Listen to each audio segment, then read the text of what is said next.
이 말씀을 좀 찾아보겠습니다. 우리 사무엘하 7장입니다.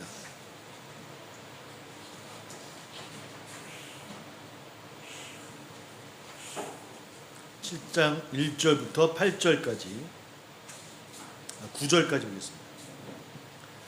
사무엘하 7장 1절로 9절 473쪽이 되겠습니다. 구약성경 473쪽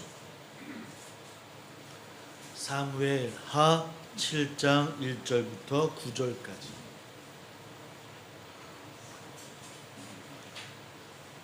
사무엘하 7장 1절로 9절 473쪽이 됩니다. 같이 한번 읽겠습니다. 시작. 여호와께서 주의 모든 원수를 무찌르사 왕후 궁에 왕이 선지자 나단에게 이르되 볼조다 나는 백향목 궁에 살거늘 하나님의 궤는 휘장 가운데에 있도다. 나단이 왕께 이르되 여호와께서 왕과 함께 계시니 마음에 있는 모든 것을 행하소서 하니라. 그 밤에 여호와의 말씀이 나단에게 임하여 이르시되 가서 내 종 다윗에게 말하기를 여호와께서 이와 같이 말씀하시되 네가 나를 위하여 내가 살 집을 건축하겠느냐. 내가 이스라엘 자손을 애굽에서 인도하여 내던 날부터 오늘까지 집에 살지 아니하고 장막과 성막 안에서 다녔나니 이스라엘 자손과 더불어 다니는 모든 곳에서 내가 내 백성 이스라엘을 먹이라고 명령한 이스라엘 어느 지파들 가운데 하나에게 내가 말하기를 너희가 어찌하여 나를 위하여 백향목 집을 건축하지 아니하였느냐고 말하였느냐. 그러므로 이제 내 종 다윗에게 이와 같이 말하라.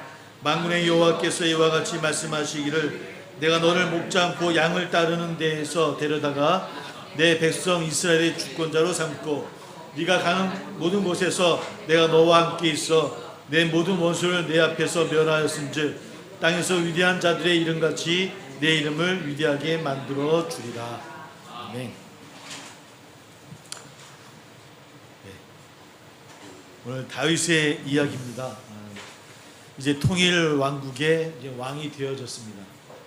14년을 거의 방랑의 세월을 보내고 나서 왕이 되어졌고요. 자신을 위협하던 원수들도 다 사라졌고 이제는 두 다리 다 뻗고 잘 수 있는 그런 때입니다. 그러니까 한 나라의 왕이 되어졌죠. 그럼에도 불구하고 그 마음에 하나의 부담이 있었던 것 같습니다. 오늘 말씀 읽었던 것처럼 하나님의 신세가 바뀌어져서 이제 왕이 되어져서 편안하게 되어졌는데, 근데 본인은 좋은 곳에서 편안하게 있는데 하나님의 궤는 휘장 안에 머물고 있었다라고 하는 것. 아마 이것이 다윗의 입장에서는 부담이 되어졌던 것 같아요. 그래서 하나님께서 머무실 집을 지어야 되겠다 생각했던 것 같습니다. 은혜를 잊지 않는 그 모습이 갸륵하기도 하고 기특하기도 하고 기뻐하실 것 같은데, 오늘 말씀 읽었던 것처럼 하나님은 나단 선지자를 통해서 주신 말씀은 꿈속에서 주님 말씀을 주신 말씀은 너무나 뜻밖의 말씀입니다. 게다가 덧붙여서 하는 말씀이 8절을 읽어볼게요. 그러므로 이제 내 곧 다윗에게 이와 같이 말하라. 만군의 여호와께서 이와 같이 말씀하시기를 내가 너를 목자 않고 양을 따르는 데에서 데려다가 내 백성 이스라엘 주권자로 삼고. 너 목자였다. 어쩌면 그 당시 다윗 왕의 입장에서요 가장 좀 약점이랄까요, 좀 아킬레스건처럼 이렇게 되는 것은 내가 목자였다는 거예요. 그 당시에 내노라는 귀족 가문이 아니었다라고 하는 거예요. 그걸 하나님이 건드시는 거예요. 너 내가 목자였는데 누가 이렇게 만들어줬다? 내가 너 이렇게 만들어준 거야 라고까지 아주 다윗의 그 자존심도 건드시면서까지 주님 말씀하고 있다라는 것이죠. 사실 하나님이 머무시는 곳을 짓겠다라고 하는 건 굉장히 한 입장에서는 기특한 마음 아니겠습니까? 이뻐하시는 마음인 것 같고, 요즘도 많은 교회들이 그런 마음을 가지려고 해서 또 교회를 막 예배당을 짓기도 하고 그러고 나서 마음 뿌듯해하고 이런 일들이 일어나죠. 근데 그런 다윗에게 하나님의 말씀은 네가 목동이었다고 하는 것을 잊지 말라는 거예요. 이게 무슨 뜻일까? 왜 이런 말씀을 하셨을까?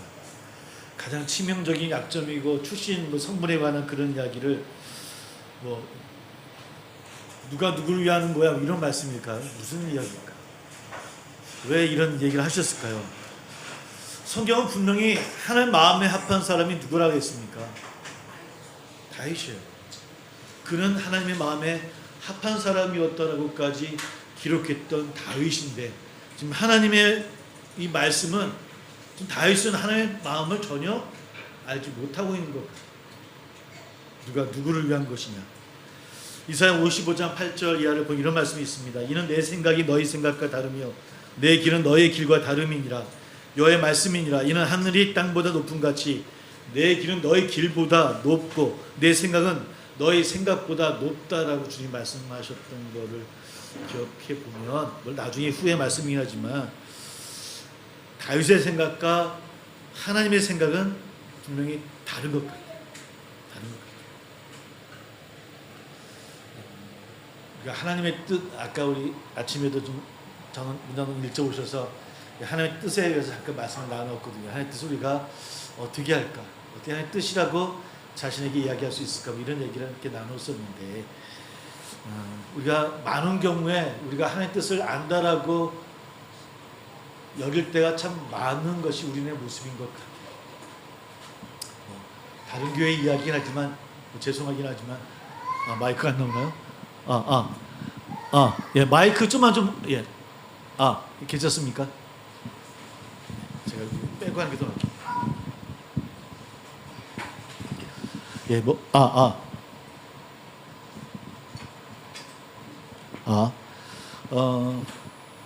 지구촌 교회에는 이동호 목사님 교회입니다. 이제 지금 뭐 이동호 목사님이 은퇴하시고 지금 있는 목사님까지 먼저 계셨던 분이 한 4년 있다가 나오셨고 이번 목사님도 5년 다 안 됐는데 갑자기 이제 교회를 관두셔야 되는.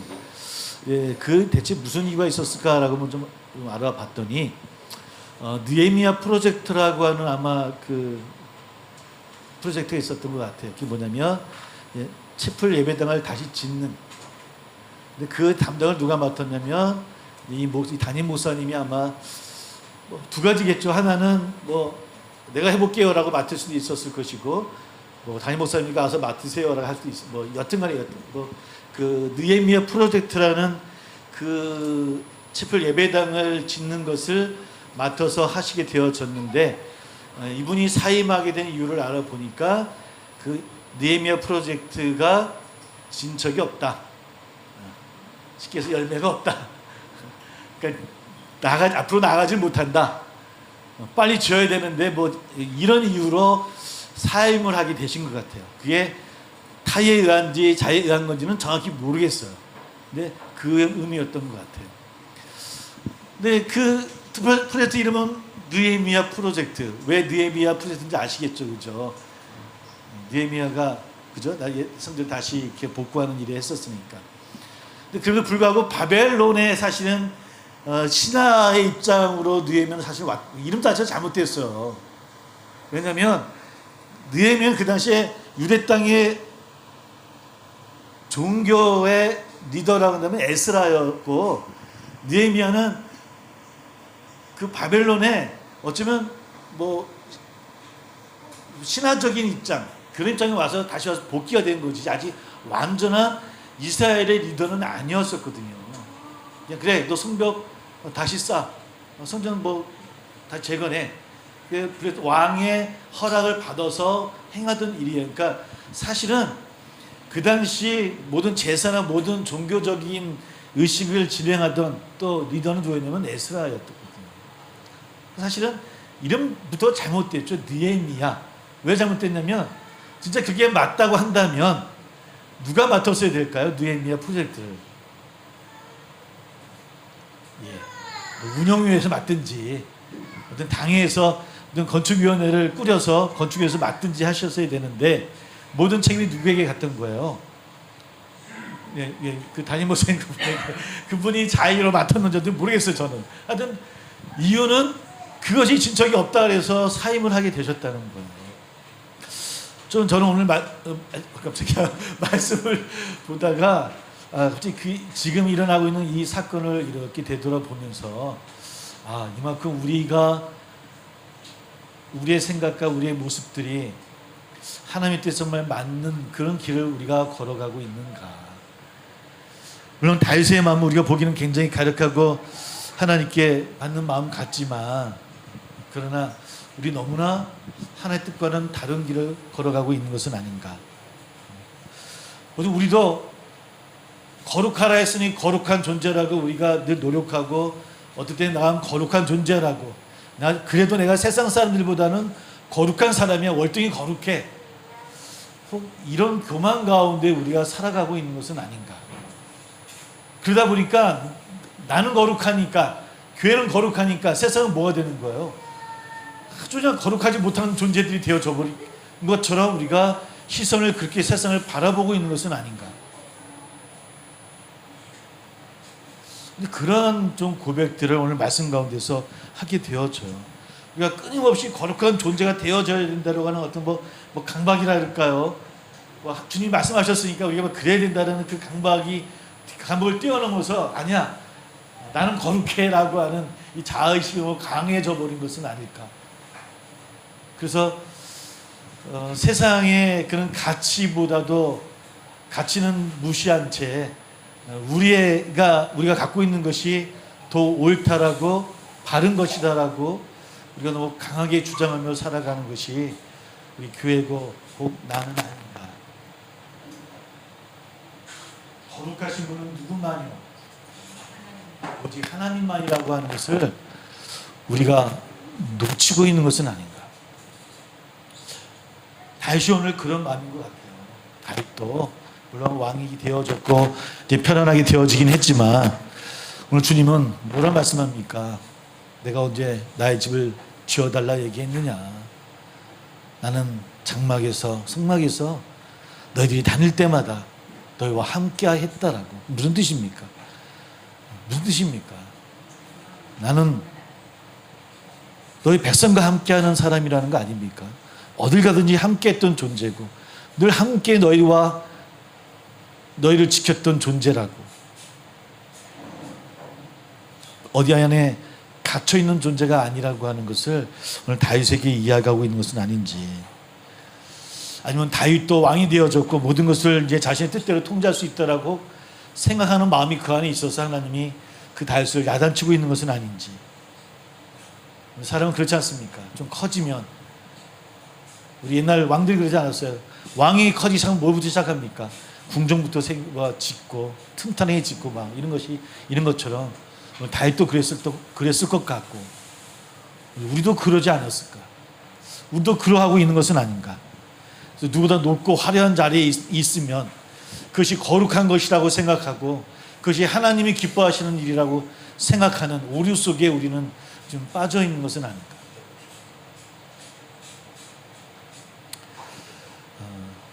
저도 목사이긴 하지만 좀 아픈 소식들이 이번 주에 좀 많이 나왔어요. 어느 교회 목사님 찬양가를 만들어서 부르는 영상이 막 돌아다니고 네? 어느 교회는 목사님의 등신대를 만들어서 사진을 찍게 하질 않나. 세워놓고 찬양하고 막 퍼레이드하면서 뭐 이런 거를 하나. 부목사님들이 어느 그 대형교회 부목사님들이 그 목사님이 어릴 적 이야기를 연극으로 만들어서 막 찬양하는 연극을 예배 시간에 연극을 하질 않나. 다윗에게 주시는 말씀이 아프게 받아들여야 될 것 같아요. 내가 너한테 언제 내가 거할 집을 만들어 달라 그랬냐? 너는 누구다?